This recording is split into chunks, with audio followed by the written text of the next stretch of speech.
Well, if this was a cake, it would be thick. You could cut the tension with a bread knife out there today. 3 drivers can still win the championship in the GTOs, but the GTP is already decided. And what a place where it could be moving day in the championship to make those moves. It's Imola, and it's forever Ratzenberger, and it's forever Senna. But today it's IMSA Vintage live here on the Global SimRacing Channel.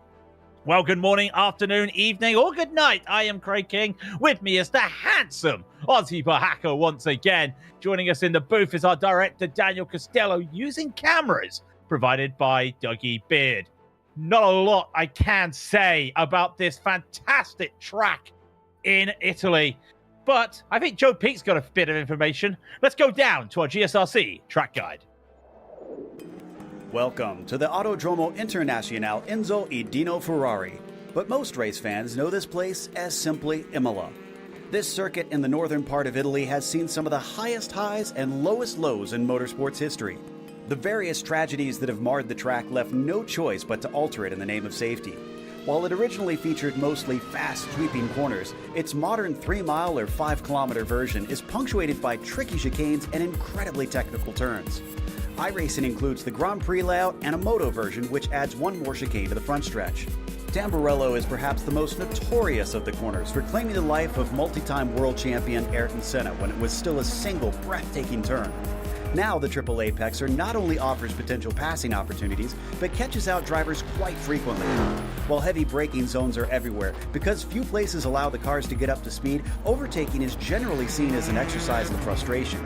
As if to almost counteract this quality, the track itself is situated in a gorgeous public park and sends the drivers through the beautifully calming Italian countryside. It also includes a fair bit of elevation change in which the track is split between the higher up back half and the lower first portion. It's no wonder that this place still proves popular with drivers and fans in spite of its difficulties in history. The Tifosi keep returning each and every time the sound of engines roar among the trees, and who can blame them? Well, Ozzy, I know that you've been spending quite a bit driving around this track to get a refresh around here, but looks a very fun track today for drivers with downforce.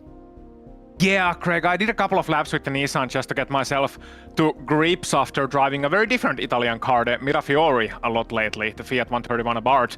But it's a very interesting circuit. So you go from Tamburello to Villeneuve to Tosa to Piratella, a very kind of roller coaster circuit, but the danger spot I think we'll be watching out for today is the chicane on top of the circuit, Variante Alta, the top chicane, 11 and 12. That's very bumpy, especially on exit with the Nissan and with the Audis. They are a bit faster on the exit, so it's gonna be a 50-50 whether some Nissan will try their luck overtaking in there, whether they will wait, and then of course the downhill braking into Rivazza, the end section. I know we always talk about like Tamburello and Tosa and Piratella when it comes to Imola, but I think the real spots to watch out for are going to be Variante Alta and Rivazza today. So quite the contrary to the usual. You can see the track info on your screen, and gonna be a very exciting race, both for the Audis and the Nissans, especially with the Audis. Yeah, especially with the Audis. We'll get to that in a minute, and even after a minute, because there's a lot to talk about there. But we'll go over those details for the championships. And as I said, for the GTPs, well, Jacob Reed has claimed the championship. Valenteus can still only finish in second, and in fact, it's quite close between them. The top 7, well, outside of Jacob Reed, so second down to 8, can all get close up into the podium. But interesting, a couple of those drivers aren't on the GTPs today, so Lesachat's got a chance to really jump up on Valenteus. Martinez as well, right behind, got a long shot, but still get there. So can Ferengrau and David Ricciardi. That would be a big shot, but what a season it's been for the junior driver. Brendan Lim just ahead of Jack Wells, followed by Seamus Power and Lars Olsen. Those at the bottom can't get onto the podium, but they do have a lot of points up for grabs. And speaking of points up for grabs, Aussie, the GTOs are very complicated.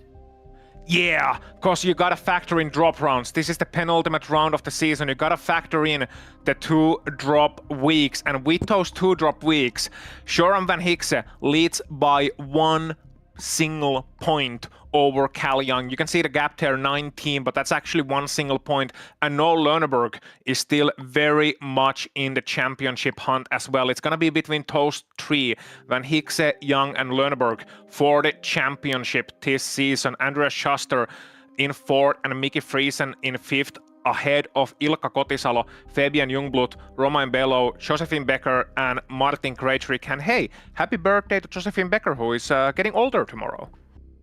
Yeah, I know what it feels like. I was older a couple weeks ago, so I do know how that feels. But one thing that is timeless is our race information. Because it is round 11, and we have done our endurance rounds this season, so it's just a 48-minute sprint to the end, and it's an open setup. Use an iRacing setup, use what you make, or use something the community provides. But if you crash, your day is done. There is no spare car, and you're going to be not wanting getting into the barriers out here today. Drive through at 17 incident points, be a disqualification at 25.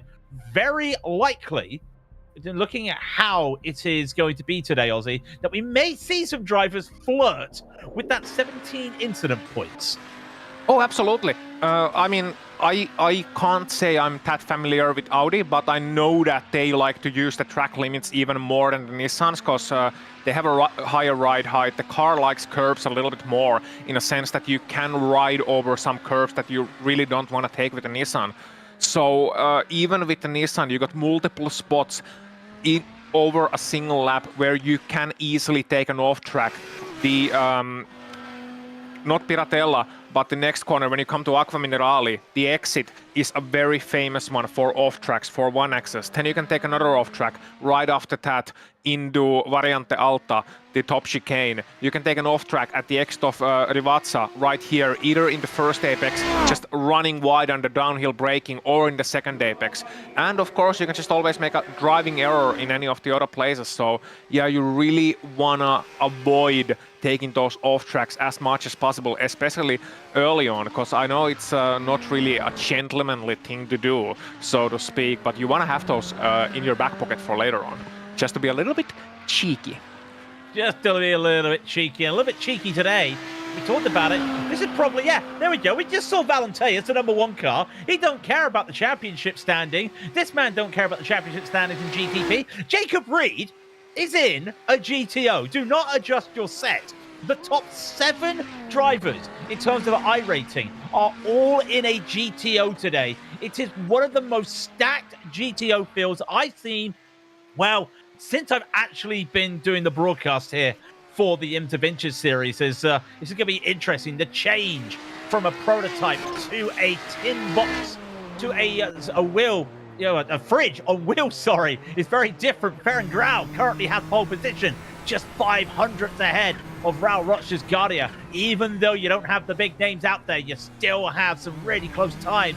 Here is the Variante Alta, as we were just talking about, attacking all the curves before you start to come down to the hill and get ready to hit the brakes hard for Rivazza 1 at turn 17 and Rivazza 2 at turn 18, and then it's a run up to the line. Would really love to break the 26s to see if Ferran can just get ahead of Raul Roch's Guardia. He's going to need everything he's got. Comes across the line, and he will do so with a 26.810. Got that pole position in hand. Yeah, very nice lap. Let's see what Audrius can do with the tin box, the Audi. 139.7, that takes him into the lead. The Lithuanian driver ahead of Van Hickse, ahead of Young, ahead of Luneburg. And it's gonna be weird for those guys. You see Noel Luneburg, for example, third in the championship. He's fighting for the title here. And suddenly you are inserting Audrius Valenteus into the race, into the mix, and gotta say, your chances drastically go down. Well, Jacob Reed's got into 8th. I don't know what's going to happen to him when he goes to sacrifice, but I do know that Valenteus has that lead with Noel Lundberg just holding on to what he can as he will come across the line. The #4 car, the man who is the defending champion. What does he have? Did he have anything for the gold standard? Well, he had something, but it is still 3/10 slower than Valenteus, and that just goes to show him. If we see Massa come across, we whisper it, we say it quietly, because Valenteus did win this afternoon in the Lotus 49s. And if he wins in the GTOs today, You know what that means, Ozzy? There might be a crown we have to talk about tomorrow. Oh yes, the crown, the triple crown. There is a Lotus 79 race, and just maybe we might have a Lithuanian driver staking a claim on it, but again, we have to whisper, we have to say it very quietly, because we don't want to jinx anything. Not that commentators are known to jinx things, but sometimes things can happen as we approach the end of the qualifying in what will be a very interesting grid. Greg? Very interesting is, well, 22 GTPs, 27 GTOs out here today, and Farron Grau. It's been a while since we've said this. Pole position for the driver. He will line up alongside Raul Rochesgaria, who will be in P2. Laus Olsen, fully mended, is in third, with Gabri Martinez in fourth. And David Ricciardi, which I think his best qualifying ever in the GTP, to be fifth. Aitor Sintez Galindo, it's opposite day. He decided, I've had fun in the GTOs, I'm going back to the GTPs. He's sixth. Jack Wells will be seventh, with Seamus Power in eighth. Then it's Fabian Jungberg in ninth, and Carlos Peralta will be in 10th. Then leads us to the second page with Brendan Lim in 11th. Harvey Hayward will be 12th, with Forbes Marshall with the unlucky 13th. David Miller takes 14th, with Andre Felipe Diaz down in 15th. Francisco Aragon Garcia will be in 16th. Mark Briones 17th. Yacio Alvarez will be 18th. Christopher Cornelio, last of the time qualifiers, in 19th, which means Carlos Mancilas will be 20th. Anthony Sivro and Mitchell Stewart will be 21st and 22nd. What about those GTOs? Well, what about them? Audrius Valentius is in your pole position. Alongside him, one of the championship contenders, Noel Luneburg.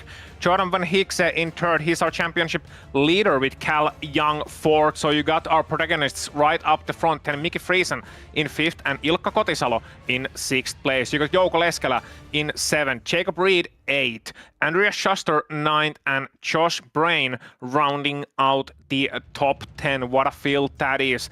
Josephine Becker in 11th, Martin Shirley in 12th, Martin Krejcik in 13th, and Shady Ahmad in 14th. You got Ian Haycox 15th, Emilio Di Shari in 16th, Henry Vierumäki in 17th, Brandon White 18th, Joni Barry in 19th, and Jason Krakowiak in 20th place. Then a couple of more drivers, 21st, Federico Kremek, 22nd, Jan Rinklin, 23rd, Eugenio Massa, 24th, Dustin Maximovic, 25th, Chris Lunan, 26th, Turben Polik, and 27th, you got Brandon Wind rounding out the large and in charge Audi field.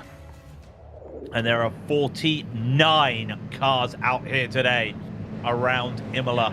It's going to be absolute, well, as they say, chaos, but we don't expect that. We expect some interesting weather, a little bit cloudy. I'm seeing some sky, but I'm on the ground floor here. I'm not up in the skies on the helicopter.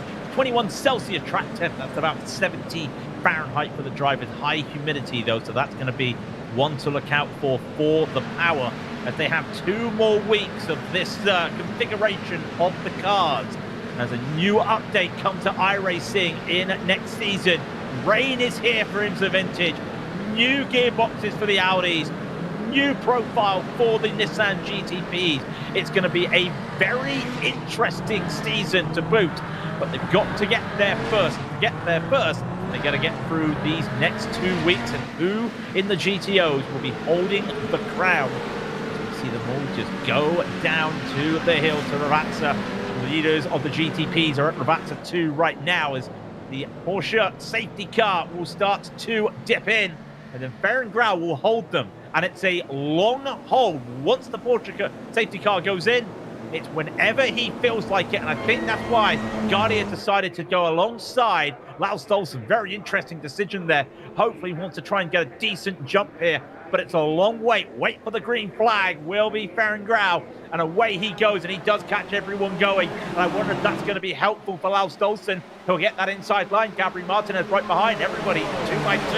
And Laus Stolzen will go hard into the braking for the first corner, and into Tabarello around the outside. Raul Rochesgaria gets it. Also, Aitor Sintez Galindo making a few places. GTOs are coming up side by side.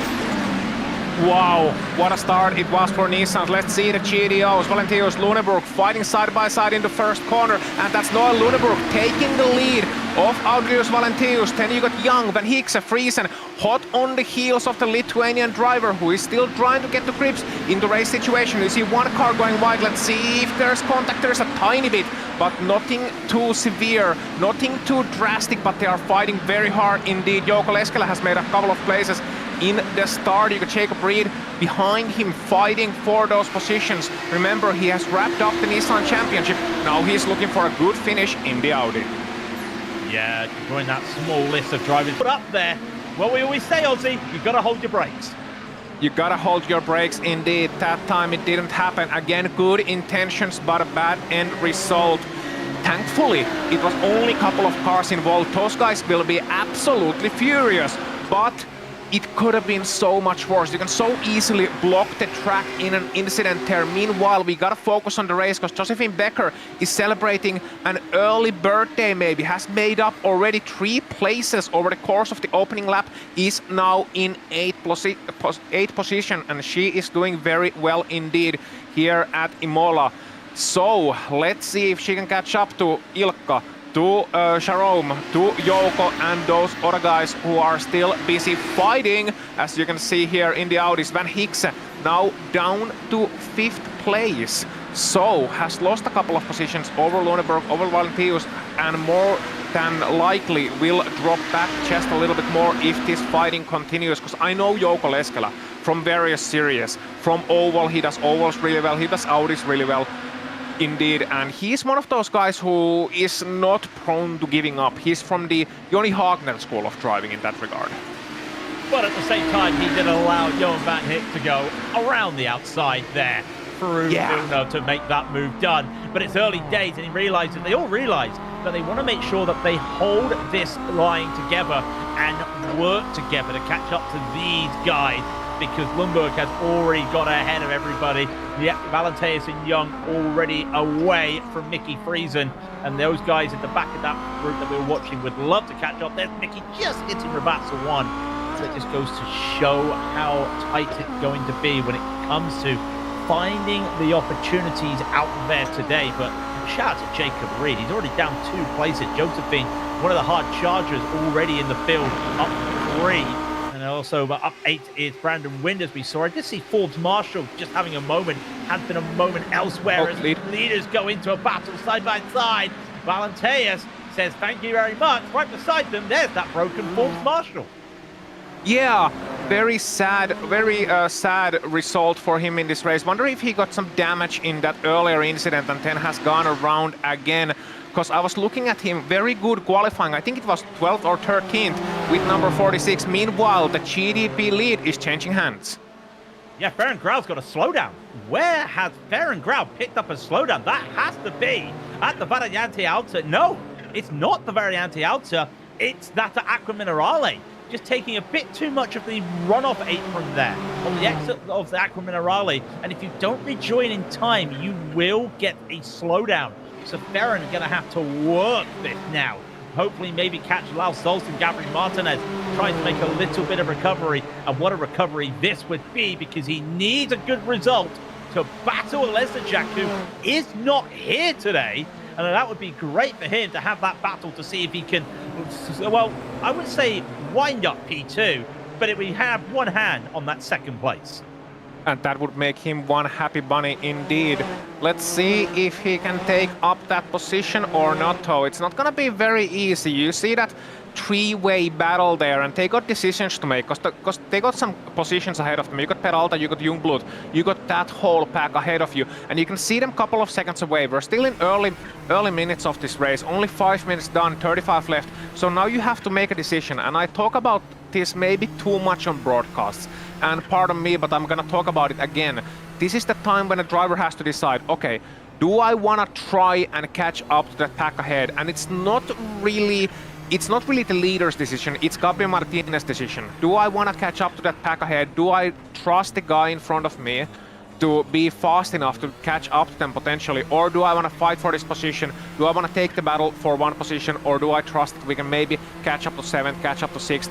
try and see if we can make some gains later on in this race and play it maybe a little bit safe for now. Alternative plan, trust your own pace, get that overtake done quickly, and then communicate, hey, okay, let's catch up to these guys. It's done very often in karting. You can also do it in sim racing, but you don't really have hand signals for that. And here comes Martinez to the inside, so I think we have our answer. I also think we had our answer to the fact that somehow Seamus Power, in that big wreck we saw earlier, I don't know if it was actually Seamus who did it, but Seamus actually has some damage to the front of that car. So on the long start-finish straight there, because it is quite long once you get out of Rabatza 2, not really having a lot to fight with when it comes to top speed. So he's just struggling a little bit in that respect. Cal Young isn't struggling. He's where he wants to be right now. He's P3. No Lundberg ahead of him, but he's still in the slipstream, and he's brought a little buddy with him. Mickey Friesen's right behind, and Van Hicks has done a real good job behind them to try and catch up, managing to do what they can to catch up. But this is where I expect to see Cal. If he's got the run, he'll make the overtake. He does. Valenteus accidentally gives him a little bit of slipstream. That's not going to be a problem. They're going to come down in to Tamburello. The overtake is done, and that's working together there, Ozzy, because they know that if they just keep swapping there, they're going to start pulling ahead of everybody. They are slowly pulling ahead of Van Hicks again. They are, but you gotta have to be tactical about it. That's not the ideal way. What you want to do when you're the car ahead, you want to get out of the racing line and give the guy behind the racing line so they can pull out the slipstream, they can pass you under braking, you can be on the inside to prevent anyone else from potentially getting a bit cheeky and trying to gain a position during the switch up. So you want to get out of the racing line, give way to the inside and have the guy pass on the outside so they don't lose any time at all. They gain the time in the draft and they don't lose by taking a worse line into the corner.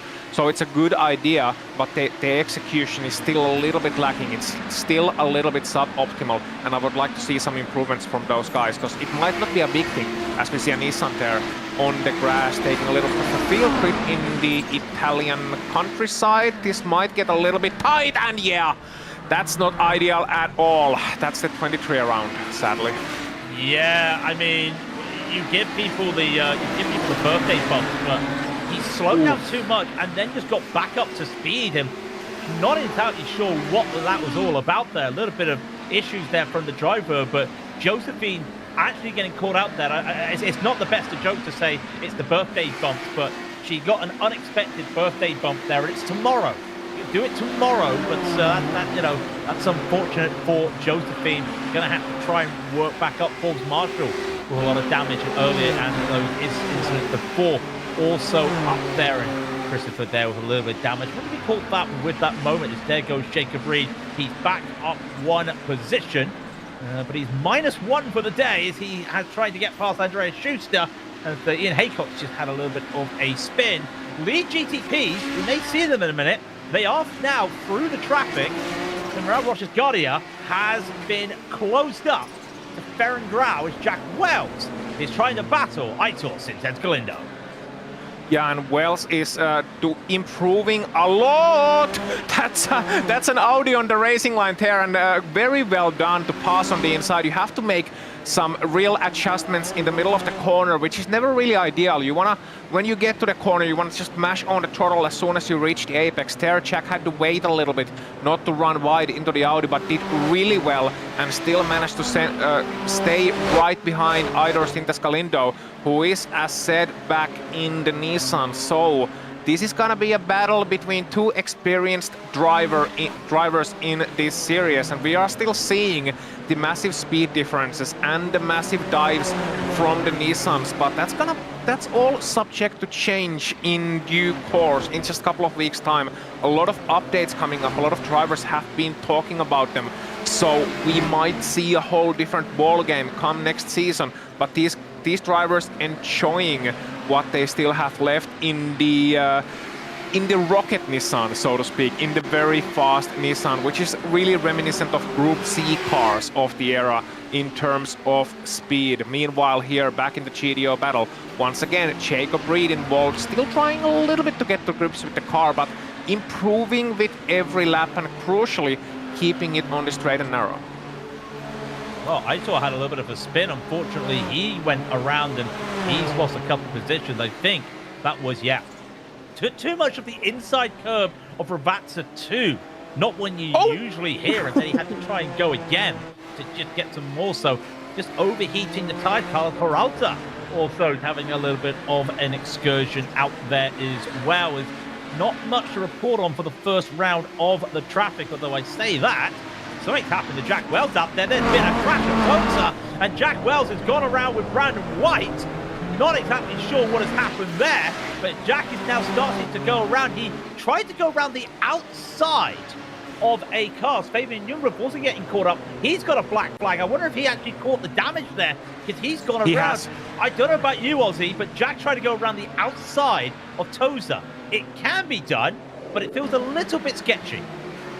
Yeah, no, it can be done. Let's see what happens here. So, yeah, just a tiny bit of contact in the middle of the corner. Honestly, hard to see from that angle. And there you can see Fabian just trying to avoid the Audi, getting a little bit too close to Jack, who moved just an inch. And Fabian got really unlucky there, because it had caught the right rear tire of Fabian Jungblut. That very sharp wedge-like nose of the Nissan, and as a result of that, it just pushed his right rear out of alignment, and you can see the car moving like a banana, as we call it, and that car is definitely toast, and Fabian just trying to make it back into the pits, not gonna be in contention today, so very unlucky. Really not a contact of his making, he was just an innocent bystander there, and just a tiny contact leading into disastrous consequences. But those were very dramatic couple of laps. Adrian Sintes-Galindo, Jack Wells, Fabian Jungblut, all catching issues some way or another. And as a result of that, look at Seamus Power, who was down on straight line speed, now in 6th place. And, well, I'm gonna say it, powering his way up to top 5 soon. I see what you did there. I see what you did there indeed. Jack Wells going by. Just to correct myself, Jack did go around the outside. I think Brandon White just locked up, went a bit too hard, and understeered out of the apex of the corner. It is still risky to go around the outside on a hairpin like that, but unfortunately for Jack, it was just not his fault per se. It was just one of those racing incidents due to the slower class being a little bit of understeering. Jack's got to carry some damage right now, so they both got damage, and Jack got a lot of damage. You can just see it there through the timing tower, how much damage he has out there, and it's worse than Seamus. So it's going to be interesting when they come to the start-finish line to see what pace he has got out there. But I don't think he's going to be able to. In fact, he's losing a bit of time now, but they've got 2 GTOs right in front. That's Tachari and Becker waiting to have their little duel. If Seamus can get a good run here, and I don't think he gets the run he wanted, this puts Wells back into it, but let's see what happens when Jack has to pull outside the slipstream. And here he goes. He's outside right now, and he's not getting that slipstream. And Seamus is almost doing a little bit of the IndyCar weave, just not as much as they can. But that just shows to me that's a lot of damage, because Jack couldn't even catch on the slipstream. No, he couldn't, and you can see it on the front left of the car, but Jack is still fighting, trying to get to the inside on the Villeneuve corner. This is gonna be very tight indeed, and I think he's trying to force Seamus to brake later and later into those corners, trying to force a mistake out of him. Maybe that's his best bet. You can see there, Jack being a bit cheeky, taking the inside line over the Audi, but doing very well in that, not losing too much time. But now they come to the really tight section. You got Piratella, you got Aqua Minerale, you got Variante Alta coming up for these guys, and they're gonna have to do it in traffic. And the speed difference in these medium to high speed corners, it's very drastic between these two classes of car. So if you get stuck behind somebody else in the wrong spot, you can easily lose 1.5 seconds, but at the same time, you gotta be patient. Patience is key, and these drivers may be thinking, come on, we need to get going. Mickey Friesen lost to Noel Lundberg a lot. In fact, the gap between these three to the front three is 2.5 seconds. That just goes to show how dominant it is. And Valenteus has almost got a second gap to Cal Young, just still in that slipstream though. But can Van Hicks do something, or is he happy in this situation? Trying to get points, not trying to save points. He's trying to get the points. As they see Aitor go by, and now Johan's going to have to try and do this around the outside. Mickey's gone for the defense. I wonder if he's got a shift to this week. The bracket broke last week. They are going to tap. Ooh. Oh, Mickey holds it. Everyone gets by. Mickey, a bit of a no. Whoa! Out of nowhere, a GTP just comes flying in, and you see him trying to grab something. I thought he was going to hit the toe for a moment. That's a very dejected Mickey Friesen. Oh yeah, indeed. And yeah, I don't think he can drive that car anymore. Just trying to crawl it a little bit, doing a very good job of staying out of the way. Meanwhile, we still got battles going. That's a lot of damage in front of our GTP champion for this season, Jacob Reed, in the number 2 machine. You can see there in the green and yellow livery in those British Racing green colors, and number 2 painted on that Audi. A lot of damage on the front of that car, so Emilio Di Ciari has gotten ahead of him in this battle. Car number 31 from Argentina, the Argentinian driver, just trying to hold on to this place for now, but for how long can he do it? Meanwhile, we're gonna see a replay of what happened just there. And this is just Christopher Cornelio already involved in some incidents and just getting wide in Tamburello and getting hit and just sent right into the side of Mickey. Yeah, that's just he keeps on driving. Yeah. Look at it, he just keeps on driving and gets that hit, and Jacob's unaware. Jacob's unaware. Jacob's unaware. The original impact on Christopher there, I will give him credit. He saw an incident, he slowed down. The driver behind did not slow down. And I know this is a sim, but you still want to try and respect those yellow flags because you don't know what the cards are. Jacob is having to basically, well, this is no longer a shopping cart, this is no longer a Zamboni, this is no longer a whatever we call it. It's the Cookie Monster. The hood's flapping right now, Ozzy. It's like the Cookie Monster right now. I don't know how that hood is holding. We've got 22 minutes left, Jacob. You can't put duct tape on. There's no pit stops. If you could just reach out and grab some of that carbon fiber, you might hold on to that grip, but that is a lot of damage to be bringing along, and not a real good initiation to the GTOs today for Jacob. No, not at all, and just been really unlucky today, it has to be said, in the traffic and just getting caught in incidents through no fault of his own. Let's see if he can hold on to that car. I'm trying to see if it has any chassis damage. Obviously the aerodynamic damage is quite drastic, but chassis damage, it looks to be handling fine. Maybe a little bit wiggly under braking, but that just might be his driving style as well, being a bit aggressive, understandably so, trying to squeeze every inch of performance out of the car. Meanwhile, Josephine Becker doing a good job with the Nissans, just holding her line and staying out of the way, and especially with the slower Nissans, you can see there, just sometimes it can be really awkward, because and there's a contact once again with the Nissan number 30. Can't quite see who that is, coming into Variante Alta, just bouncing too much under braking, and that's Francisco Aragon Garcia then having some problems with a damaged car. I was gonna say, with the slower Nissan, so to speak, the drivers who are still trying to get into grips with the Nissan, this is one of the most difficult circuits to try and navigate your way around, because every corner is a new adventure. It is such a technical track, and you can get caught in that so-called loop of incidents so easily, where you make one mistake and they come again and again, and there you can see Shady Ahmad taking flight off the ramp on front of the Nissan and landing hard. That's not gonna be nice on the spine, that's not gonna be nice on the exhaust system. And I'm gonna say, one of my favorite liveries, the Volvo Tribute, sadly getting a little bit crumpled there. But it was bouncing like a lowrider for a moment. I felt like I was in Grand Theft Auto for a moment with the bouncing there, but that's not what you want to see. Jacob Reed is still giving it the battle. We know what he could do with a damaged Nissan. I wonder what he could do with a damaged Audi, and not a lot. He's already lost 2 places this lap. That looks like a handful to try and drive right now, and I don't know if our director can go to a cockpit or an over the shoulder, but you can actually see the hood is flapping. As he's driving, he's seeing the hood flapping, and you know yourself, Ozzy, in fact, there we go. You'll be seeing that through the camera. That is also meaning that you're trying to sight your vantage point, and just in the corner of your eyes, you're looking for the apex and looking for the exit. You're going to see this flapping, and that little bit of hesitation. Look at it as it's going up. You can see that sometimes, depending how you're sat in the cockpit. That is going to be a huge distraction. Yeah, but the good thing is the way that the Audi hood opens. It actually opens like backwards, so to speak. So if it opened like the hood of a normal car opened, then it would have a real chance of flapping up right into your windshield. Meanwhile, here's the battle. The Hurry 10 trying to make up those positions, trying to make up those gains, going very hard, side by side with Josephine Becker there, and Becker holding on to the inside line and just squeezing every inch out of Hikari, who is trying his best to navigate his way through the Tamburello chicane, and then they come up to Villeneuve once again, and look at the man. He is a picture of cool, calm and collected there behind the wheel of that Audi. It's not the easiest car to navigate around, especially in Imola, trying to look to the inside. A very late move there and didn't even get a flinch out of him.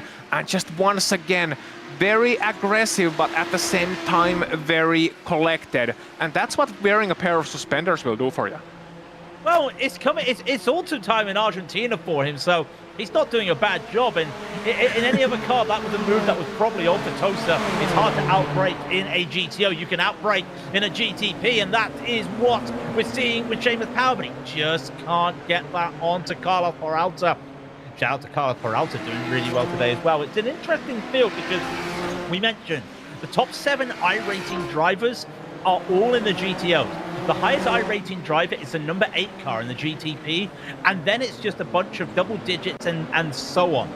So it's not as strong in terms of strength of field with the GTP, but with the drivers there, it is still a very strong strength of field. Guardia, Grau, Martinez, Olsen, Aitor, Jack Wells. You got Seamus Power still there as well. Remember, he came second in the GTP Championship. You still got to put that crown on him as well as he continues the battle. So if you ignore the iRacing numbers, it's still a strong strength of field here, and it is showing it. But this track, as you said, Ozzy, is catching a lot of people out. And just to say how much it catches people out, I thought when I first started that I could race Imola in a Ferrari Challenge GT3.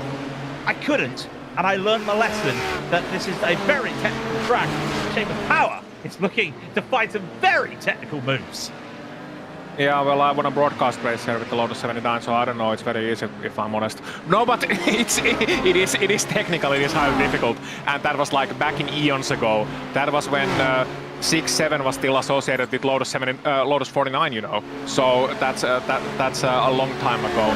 Seamus Power, then we are following him through. Has lost a couple of spots since we last watched him. Dicing through the traffic, being involved in some slowing down. Meanwhile, Lars Olsen, we haven't talked about him a lot today, but the Danish driver in 4th place, just outside of the podium. But you can see Martinez there, just 0.7 of a second away. So he is well within a shout of that crucial podium finishing position in car number 21. So again, we see as the cats are away, as the cats are in Audis, maybe the mice are dancing on the table today. I wouldn't want to call out the mouse, but I know what you're trying to say with that. It's one of those things that this is one of the veterans. In fact, the 2 veterans of the series are 4th and 5th right now, and I say that in terms of number of broadcast races they have done. Yeah. Laus is 2nd, Aitor is 1st, as they like to have their battle. Gracia is going to look for an overtake here on Alvarez and gets it done. That's +4 now for Francisco. Hard charger for the day. Mark Briones up 6 for the GTP. Just ahead of them, 6 seconds ahead of them, or 30 seconds ahead, sorry, in 11th. Hard charger for the GTOs, just for out of curiosity, would be Emilio Di Chiari, as Raul Rogers Guardia has really commanded this lead. And I was watching back every time the time just started to drop a little bit, Ozzy. Ferrin has made a lot of mistakes out there today. If it was a mistake-free race, I think he'd be up there, but he's 7 seconds behind. He's not going to find that time back, and unfortunately, he's got himself to play with a lot of mistakes out there. Yeah, but then again, as they say, if a cow had wheels, it would be a milk one. So, you know, I think I think it's one of those things where just, you know, you can always say if and what if I hadn't done this and what if I hadn't done that. But in the race, one of the most difficult things and where the experience comes in is trying to forget about those mistakes. As Ted Lasso says in the popular TV show, be a goldfish. But it's very, very hard to do in the heat of the moment. You just kind of have to forget about it and focus on what you can do in the here and now, and trying to make the best out of the currently available situation. Because that's what race car driving is all about in the end, just trying to get as fast as possible through the next corner and trying to maximize your performance over each and every lap. Meanwhile here, the lead battle for the GDOs, it hasn't really slowed down. Well, it hasn't been a battle, it's been more like a sort of cold war between these two, where Audius has been leading away, but Cal Young from UK has been there all day, has been in his draft, biding his time, looking at the lines and crucially not letting Audius away. We got 14 minutes left. He's got less than half a second to the lead. He can see it. They got 2.5 seconds behind them. So they got some real estate, they got some space, but they can't fight for too long, because that 2.5 seconds can disappear in a hurry. Be it a one bad pass in traffic, be it one mistake. And speaking of mistakes, I think something happened to Audius in the Scalado in the Nissan, just looking at the timing tower. Something there. But yeah, the GDO battle, really, really interesting. Oh, excuse me for the cough. The big time incident. I didn't think I'd be saying this today. Jacob Reed made contact with Aitor Sintez Galindo. And here's the replay. Aitor has got no idea. Jacob's coming around the exit of Tamburello here, and he comes to this little kink at turn 4, and the rear's going, and he's trying to save it. And yeah, Aitor's got nowhere to go. Jacob's got nowhere to go. That is I tell you what, that's not even a save that a top driver can do who's driven this car a lot. That it's so unfortunate. Not the day for Aitor, not the day for Jacob. Well, we said it was opposite day for these two. Is it Freaky Friday? I think they might want to go back to their respective cars. Well, I think it's I think it's more like Silly Saturday for a lot of people, really, if we're talking about days. But yeah, here you can see these GDOs just dealing with some traffic. Gonna say briefly on that incident we just saw, I think that a showcase, and I'm not blaming Jacob Reed. He's driving a damaged car, he's trying to make his way through a fast corner. Nothing wrong with that, but I think that showcases his lack of experience with the Audi, the relative lack of experience, where what he's trying to do is bide his time, wait for the slide, and steer into the skid. Now that's perfectly fine. You lift the throttle in a rear-wheel drive car, mid-engine rear-wheel drive car like Nissan. You lift the throttle and it's gonna eventually straighten out, as we see in the background, the 24 Nissan just getting spun around. But yeah, so, but with the Audi, it's a four-wheel drive car. It's an all-wheel drive car, and that means it's just gonna keep sliding. So what he should have done there, again, shoulda, coulda, woulda, what he should have done there is the so-called two-foot magic save. So you left foot brake in the middle of the corner, and that means you stop the momentum from going left. You go straight for a bit, and as you have scrubbed down that speed, then you can use the four-wheel drive to get going straight once again. So you should utilize the left foot brake, the two-foot magic save, which is essentially mashing the throttle and the brake. But you do that by, if you're already on throttle, by essentially stepping on the brake. And that slows the momentums from going left and instead makes the momentum go forward. I think I explained that very poorly, but I hope you try and catch my drift.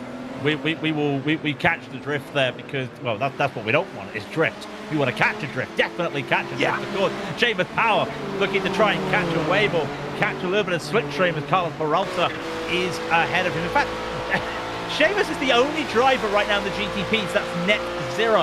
And by that I mean he's not gained or lost any places in the damaged car. Oh, Josephine, it's not been the day today. Out braking herself and having to lock up. She goes around. I mean, birthdays are cursed. Birthdays are cursed, and she's trying to rejoin as well. These are very cursed times. I think she's just going to tow the car. I think that's what she's going to have to do. And I think that's a lot of steering issues as well. Tries to get it going. I wonder if there was a bit of a hardware failure there, because she just had a moment. She's got herself back going. But yeah, I don't know about you, Ozzy. I've never driven on my birthday. I think this is a sign that you don't drive on your birthday. That's not me knocking Josephine. It's just not been the day for her. She's been hit left, right, and center today.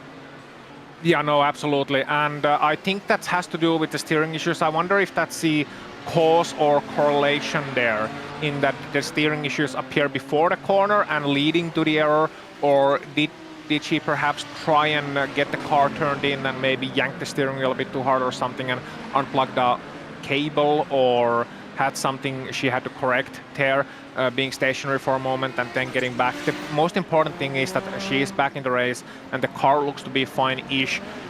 Meanwhile, this battle has just not slowed down Emilio Di Cariten. Once again in pictures, in the 31 car, just in 9th place in our GDO field. has been one of the more entertaining drivers today. And speaking of entertaining drivers, Francisco Aragon Gracia trying to get back from the gravel, having a lot of damage and doing the sensible thing of parking that car alongside the road before we get another heart attack. Can I have my nitros, please? You can have a little bit of sleep if you want. Carlo Peralta's into the pits, and that actually looks to be like it's a incident point drive-through. So that has happened. This battle still going as well. By the way, Josephine Becker, I did not catch it. Thankfully, some people in chat caught it. Our director caught it. It was actually could not get the car in gear. Very good segue to next season. New gearbox for the Audi GTOs. Did not try to segue that in, but had to got brand new gears. They say it will enable you to be able to hold on to the car, and it shouldn't pop out like it does normally. We've got this battle for P2 and P1. We've got a battle for P2 and P3 in the GTPs. And Gabriel Marquez and Ferran Grau is in a tight battle as well. And here they go. They're going to have one GTO right in front. And Ferran's going to try as much again. No, he just got tapped. That's a 4X. Ferran Grau has got a drive-through. Now, I'm not going to apportion any blame to any driver there, because that was the lightest of taps. But at the same time, Ozzy, if you're close to a drive-through, you kind of got to play it a little bit safe. Oh, and that's Gabriel Martinez then getting very, very much blocked by the Audi just ahead of him. Finally getting past in Tosa, losing a lot of time. I wonder if he's aware of the drive-through to Grau. We can see it there, just when you look at the gap to car head in the timing tower on the left, you can see a little bit of black. That means you got a black flag, that means you got a drive-through for going over 17 incident points. But I wonder if Martinez is aware of that, because if he's not, he just lost 2 seconds due to getting stuck behind an Audi. He might be a little bit angry and might make a mistake, not knowing that he's got the second place essentially in back. But yeah, I mean, for Grau, that is such a shame. He's been so instrumental in providing setups for the community, being one of the mainstays, one of the pillars of the Nissan community really over the last couple of years. And he was just saying in the Discord chat the other day that this week really the last Nissan setup that he's gonna do for Imola in this iteration of the car before he has to learn everything all over again, as does everybody else. But man, that's not the kind of way you want to say goodbye to Imola with this iteration of car, at least. No, you don't indeed. Harley Hayward not really talking about Harvey as well, going a little bit too wide with the brakes there, and that's a moment, that's a heart in the mouth moment, almost running into the back of the leader of the GTO. That's not, in fact, actually did run into the back of the GTO leader. So that could be a big time issue as well. What damage is on the back of Valente's car? Breathe, everybody. He doesn't have much damage. Cal wouldn't want to see that. Nobody wants to win a race like that, but it is very chaotic out there today for the GTP drivers. The GTOs are a little bit of survival, and we talked about that setup thing. I wonder if some of these drivers probably won't be making new setups next week for the finale as they get themselves ready for the final race. But interesting development here. Valenteus last drove at GTO, and it's been a while. He drove it at Hockenheim back in November. He crashed out.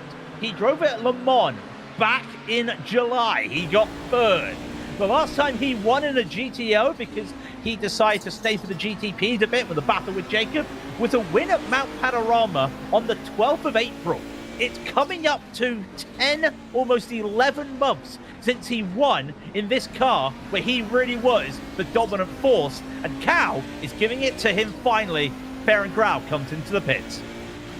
Yeah, and so Grau has come to the pit lane to serve his penalty, and that's gonna have to be a drive-through. Meanwhile, we are on board with Cal Young, who is really having a chance to take a mighty scalp into his curriculum vitae.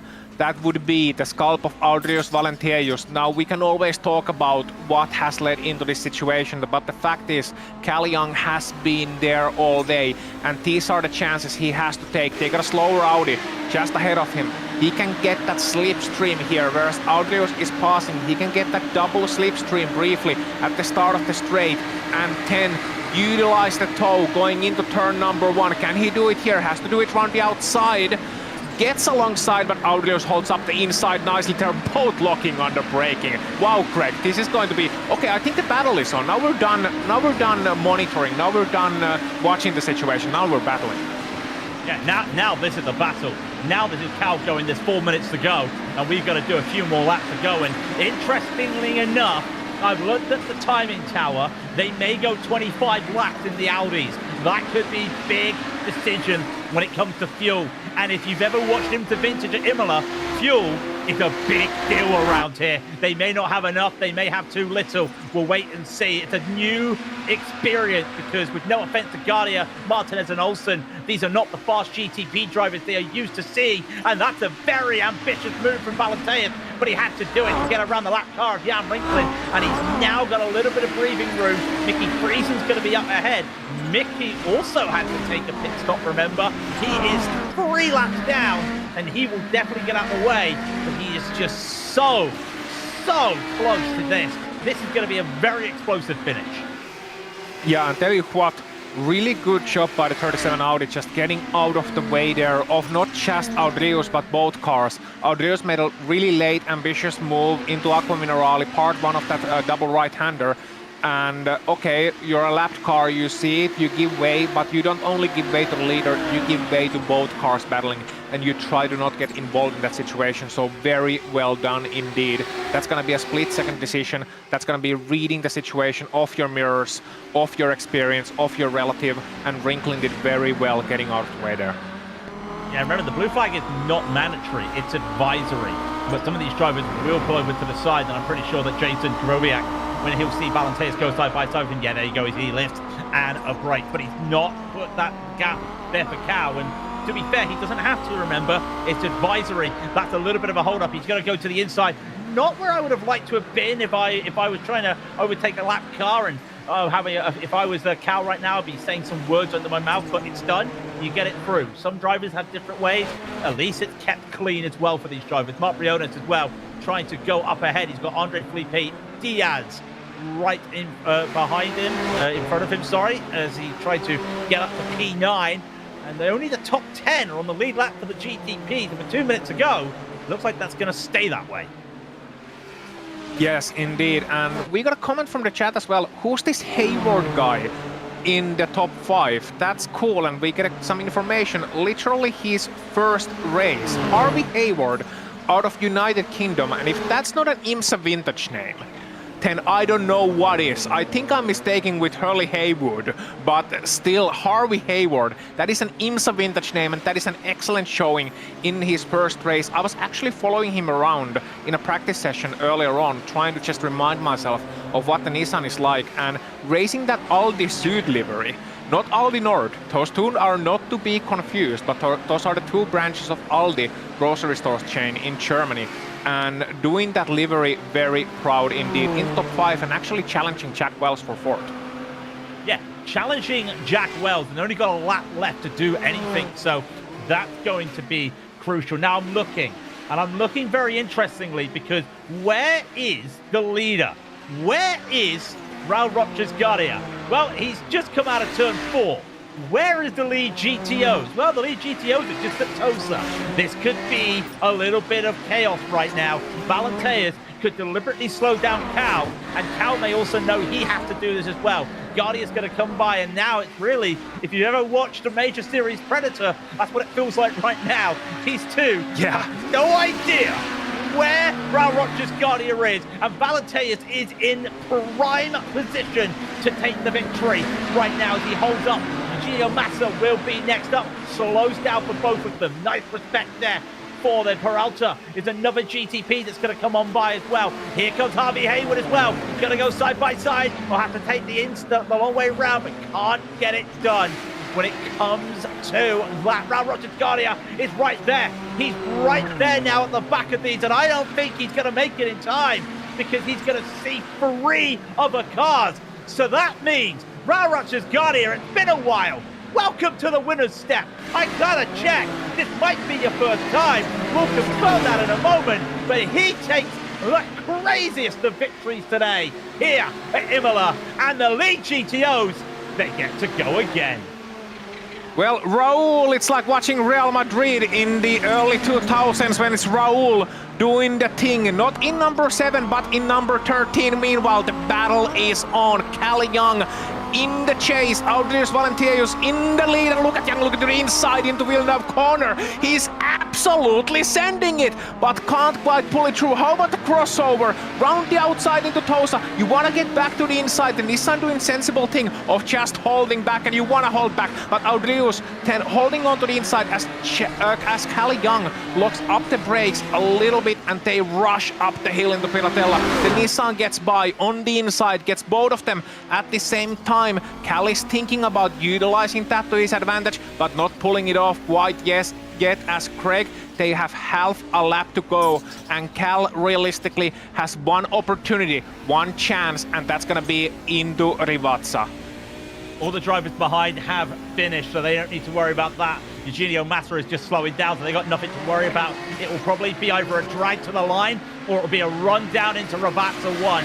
What does Cal have? He's too far away to look for a move here into Rivazza, but he's shown that he can really utilize a little bit of late braking. So can he just go a little bit deeper into the corner here for Rivazza 1? But he locked up the tyres. He'll have to come into Rivazza 2 to see if he can find anything. 4/10 is the gap. It's going to be a drag to the line. I don't think he's got it. Valentieus, for the first time since last April, is going to take a victory in the GTOs and whisper it as I shout.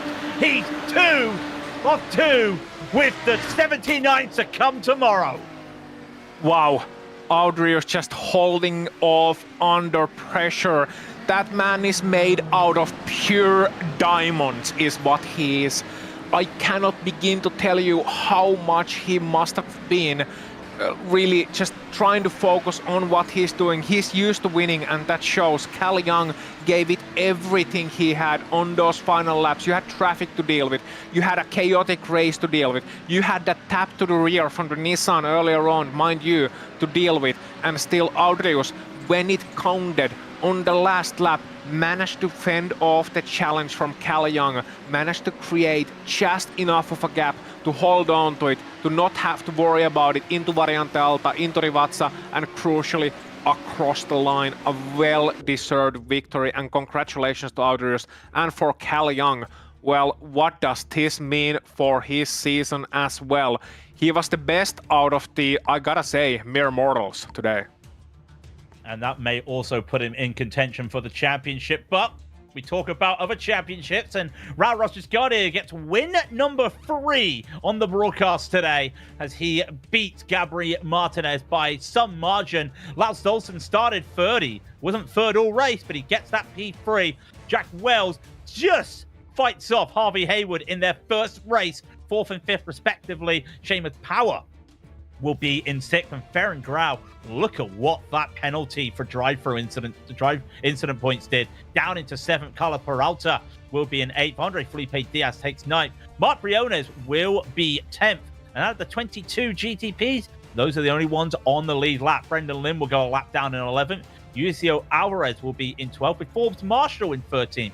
Fabian Jungler will be 4 laps down in 14th, and then Francisco Aragon Garcia will be in 15th. Aitor Sintes Galindo, the first retiree, in 16th, followed by David Miller, Christopher Cornelio 18th, Mitchell Stewart 19th, Anthony Sernino will be in 20th, and Carlos Mancilas will be 21st, with David Ricciardi in early retirement in 22nd. All the drivers are a lap down in the GTOs. That doesn't say the story, Ozzy.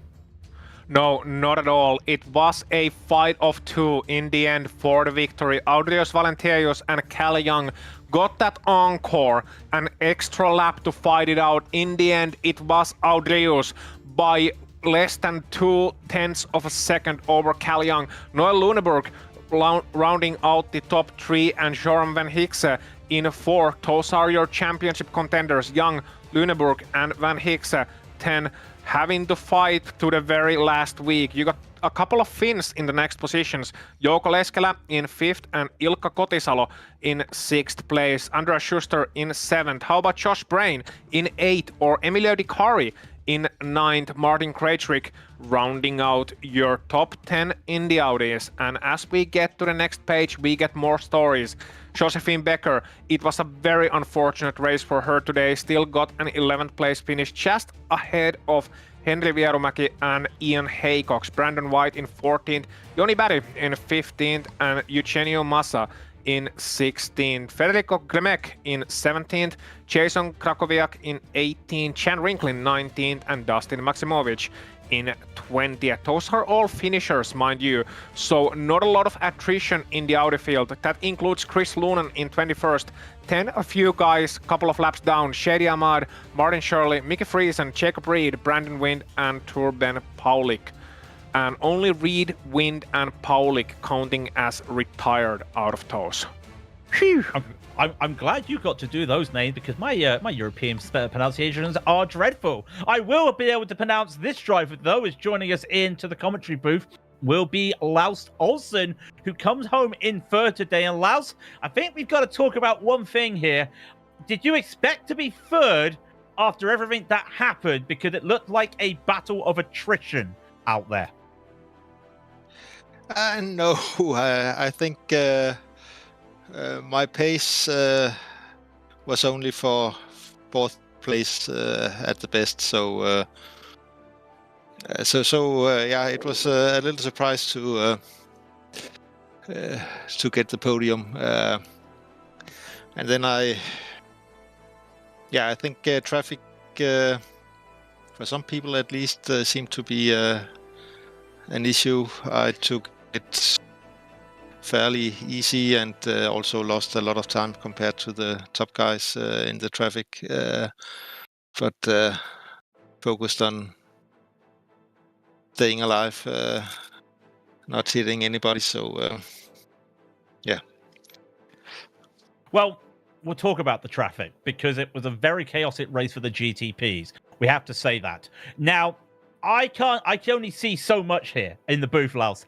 Was it a case of drivers being too aggressive, do you think, or was it just nowhere to go for with GTO? Because it felt like GTOs were fine, but it just felt like there was a bit of aggression by some drivers.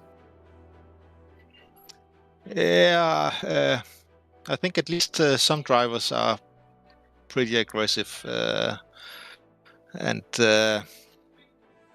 that doesn't sit well with the GTO guys. But yeah, and I understand that too. But as long as you can be patient and not push the issue, I don't think it's too bad. And yeah, I was also lucky that I wasn't really had anyone pressuring me from behind, so I could afford to take it easy also without having to worry about the next ones. So yeah, taking it easy, it seemed quite straightforward and not too many issues for me at least. And before we let you go, I think when it comes to people with experience, you probably got the most experience to make some comment about this because, as we all know, changes are afoot for IMSA Vintage next season. The wet tires, that's one thing. But it sounds like a brand new aero package and a new way of driving the car. How excited are you to have this new challenge in the Nissan next season? It's going to be quite exciting, and we need to start forward with doing setups again and stuff like that. But I think we will probably manage the setup I'm making or using is actually based on some pretty old setups and just with some minor changes. But I guess we will have to start over. One thing that I'm a little, I don't know if I'm sad about it or if I find it good, but they said that the Nissan would be a lot slower than it is now, about 6 seconds per lap or something. And yeah, one of the exciting things of driving the Nissan is actually the speed and downforce we have. So seeing that disappearing is kind of sad, but I guess it will make less speed difference between the GTPs and the GTOs, and probably making traffic a little easier to handle. So I guess it would be a good thing after all. But the driving experience, yeah, we'll have to see how it goes. Perhaps I will get a positive surprise. I really hope that, but let's see. Well, we'll wait and see. And just on that thing of the setups, I know Rogers Gardy has been in and giving some praise and thanks for the set. So even though it's an old set, it's still a setup that is being used, and you can take the setup and retire that into the Hall of Fame. Lars, congratulations on AP3, and we look forward to seeing you next week.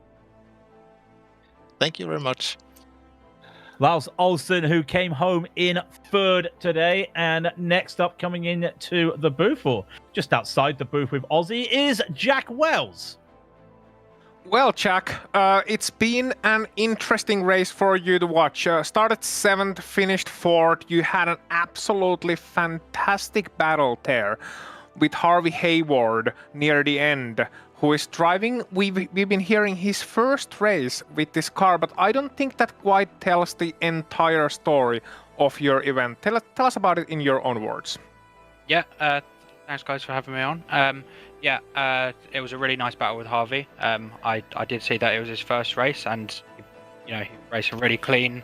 He was really nice in traffic. Managed the traffic really well for someone who's new to the series. So props to him. I did have a bit of front end damage, which basically meant that on the straight line I was losing 10 to 20 kph at the end of the straight on the pit straight. But still props to him for racing and everything. A bit of a story of what could have been today for me. I didn't really ever get the feeling for doing a nice qualifying lap, so started further down the grid than I'd like to normally. And then from there, kind of set back into it. So it was just about managing that really today. Yeah, it's a very difficult track, very technical track as well for the Nissans. How was the race otherwise out there for you today? Like, we saw some drivers having issues with the traffic.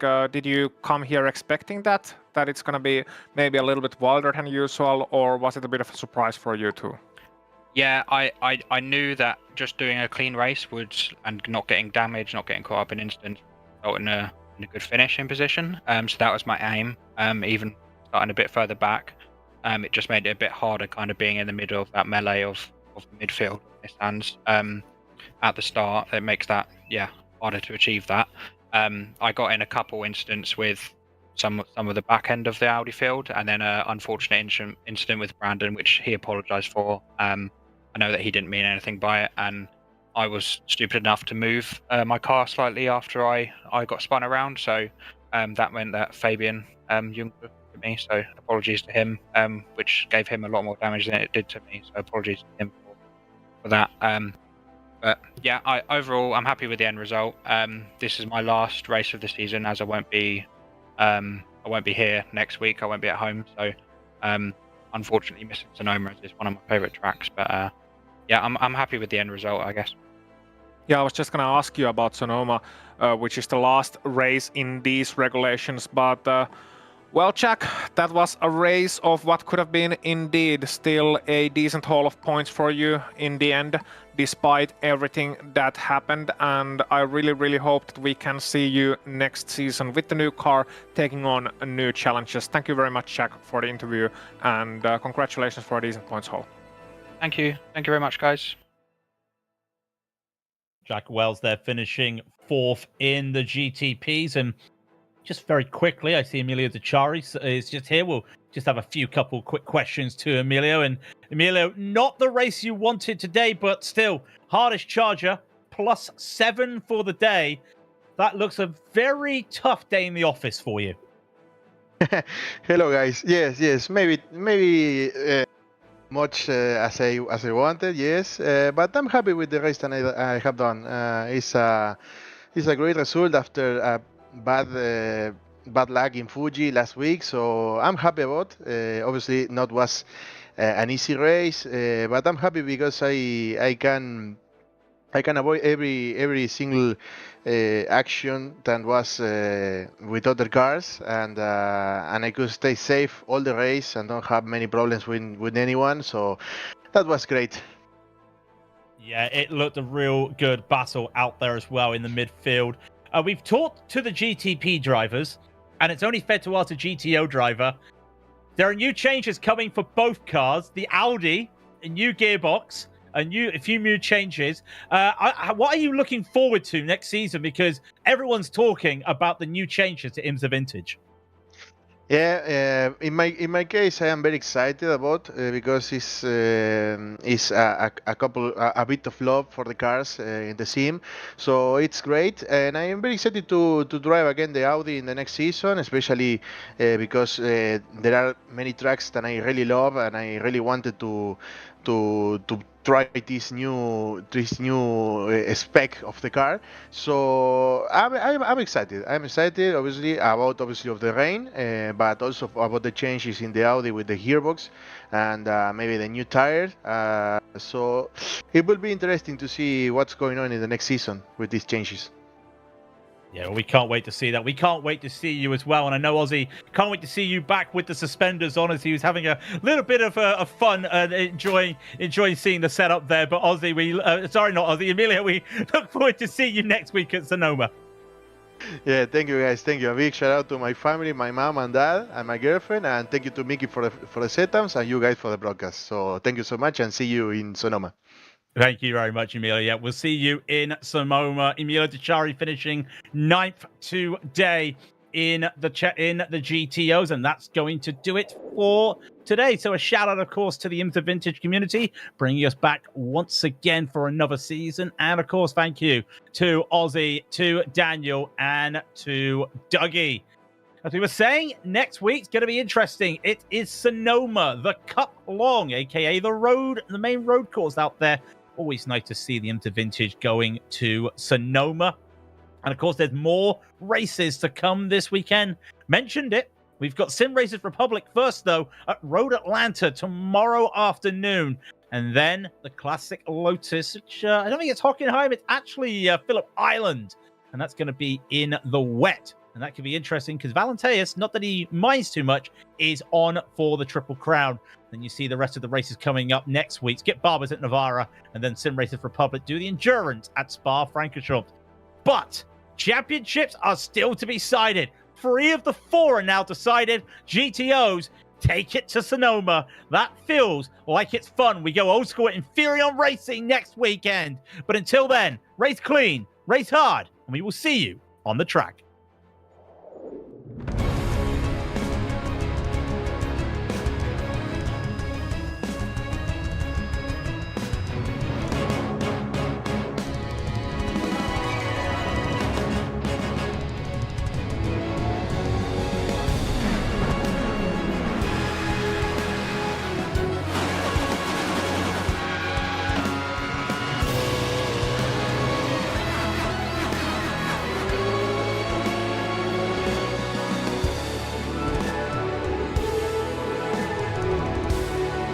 This is iRacing.